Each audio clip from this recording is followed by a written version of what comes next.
ज्याला माणुसकीला मूठ माती दिली आहे तो हा अवघा तुझे हे चांगले सुविचार तेव्हाही आमच्याला घालणार नाहीये. इथं सत्ता माझी चालते. हा आमचा शांत भाग आहे. सारखं ऐकलं नसती तर एकाची बाजूला गेली असती. मी राहणार नाही. ज्या असुरानं माणुसकीला मूठ माती दिली त्याला माणूस मूठ माती देण्यास विलंब लावणार नाही. अरे जा! मेलो तर गेलो त्याची परवा मला नाहीये. पण माझ्या जीवनात ही जी संकट माझ्या नेत्रासमोर येतील त्या संकटाला ती पार करण्याची ताकद हा अवघा सुंभाळून आहे.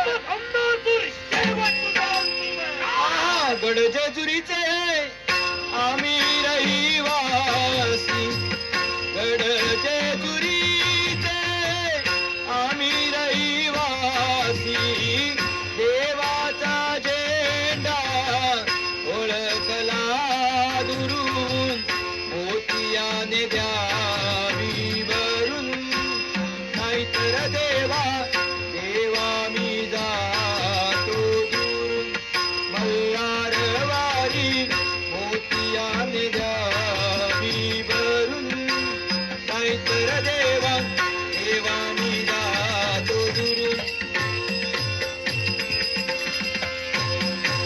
ओढला विधी अति जीवाला गावाकडची माती, साडगाली ती पुन्हा नव्याने ती रक्ताची नाती, मल्हारवारी मोतियाने द्यावी भरून, नाहीतर देवा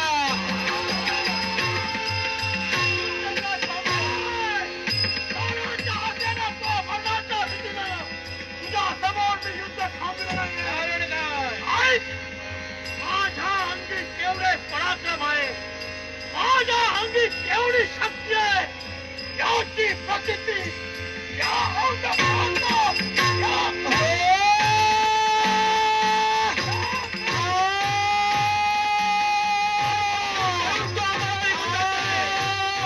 केव्हा ये?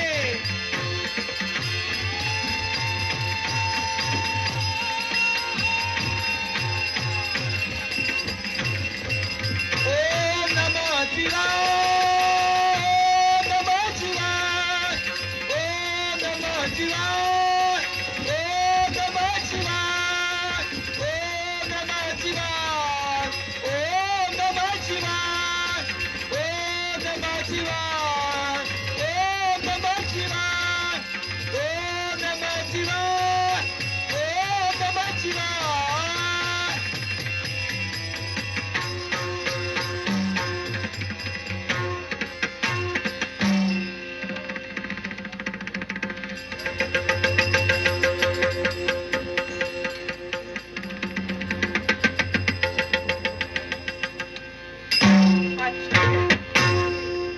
भोवती भोवती दिव्य तेज, एक दिव्य मूर्ती माझ्या नेत्रासमोर येऊन उभी राहिली.